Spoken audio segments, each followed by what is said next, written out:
Steve, you mentioned before the game you wanted to keep Shai off the line. That didn't work out so well, but overall, I wanted under 30. I was hoping and so we got the job done. But overall, what do you see from your defense after the first quarter or so? Well, we battled. That was the main thing. And Shai is, he's incredible. I mean, everyone knows that, and he's impossible to guard. So he did his thing, but I thought the second half we were much more disciplined.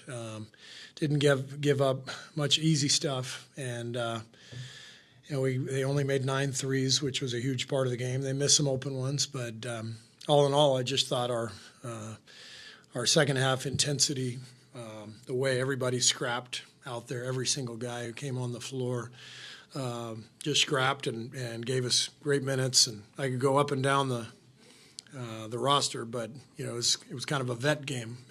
Loon, Gary, Kyle, Wiggs, all these guys just came through. Dennis was amazing, second half, especially defensively, and so our guys came up big against best team in the league. So a great win. How much did you need this? Did this group need this type of win?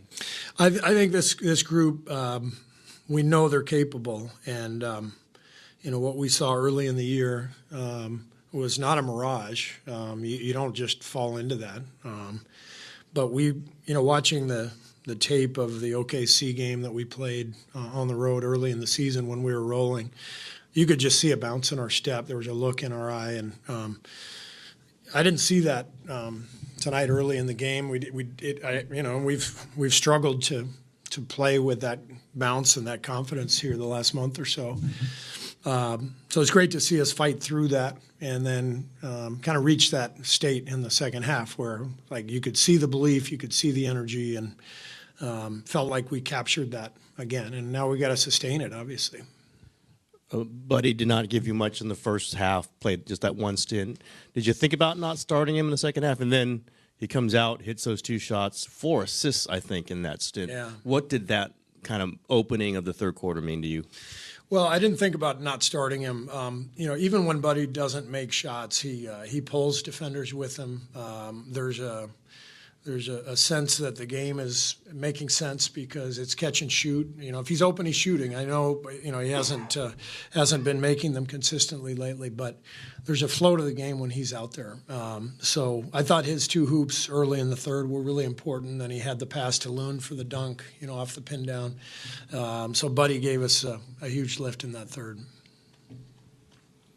Steve, was that like the quintessential GP2 game? Like, he seemed to play defense, rebound, make some good passes, hit shots. Is that like the ideal of him? Yeah.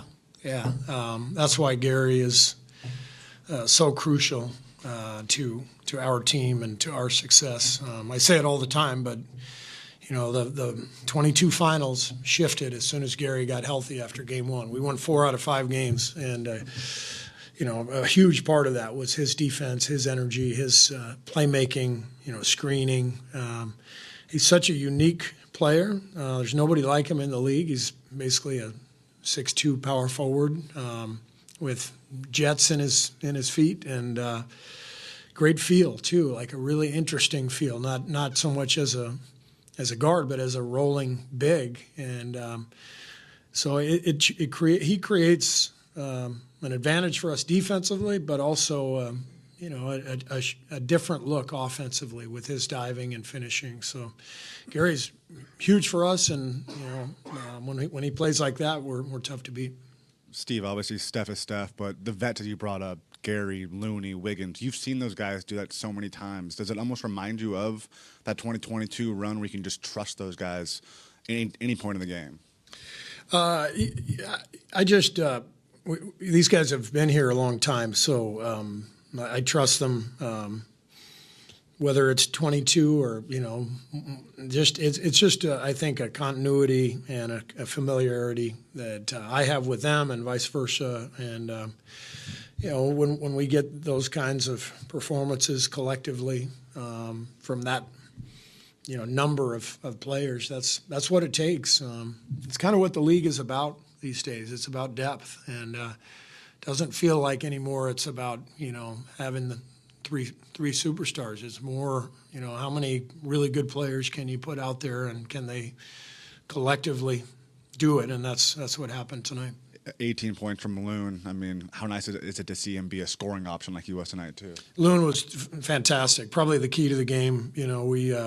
We debated starting him or Quinton. We wanted to stretch the floor with Gary, diving early in the game. So we started Quinton. That's a lot to ask, to put Quinton in his first start with Shai and, the best team in the league. So I think the game was a little fast for Quinton, but we knew we had Loon in our pocket, and he's always ready to play.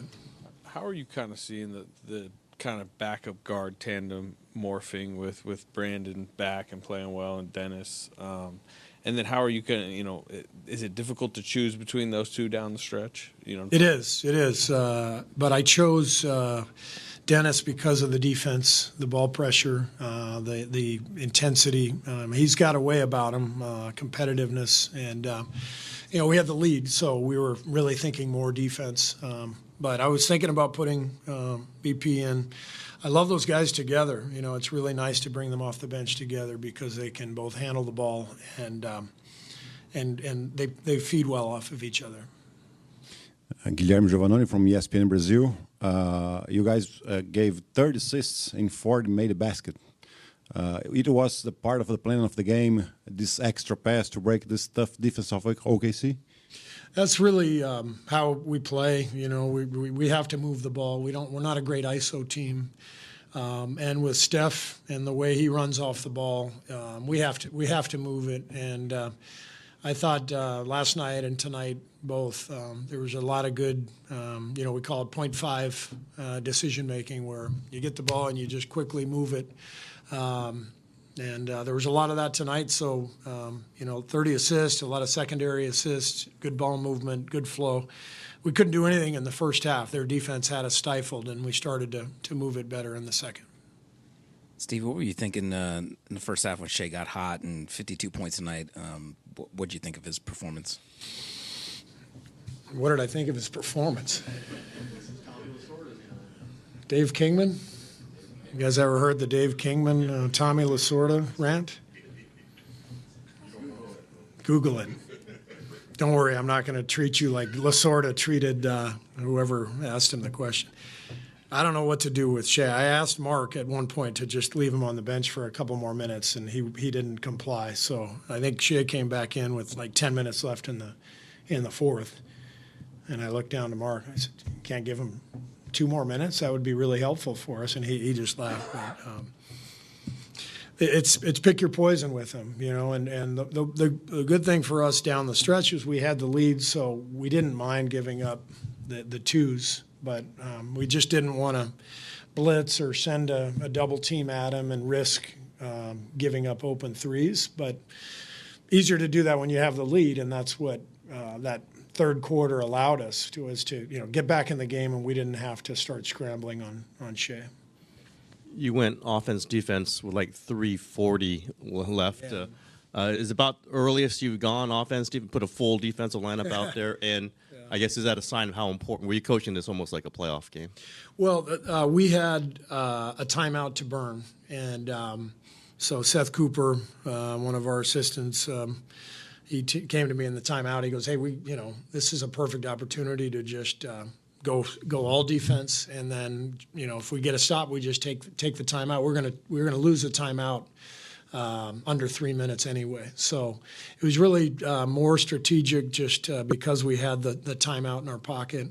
Just see if we can get a stop, use the timeout, get our offensive guys back in. Can't always do that, obviously, if you don't have that timeout. But in that case, Seth was all over it and reminded me, and that was a good call.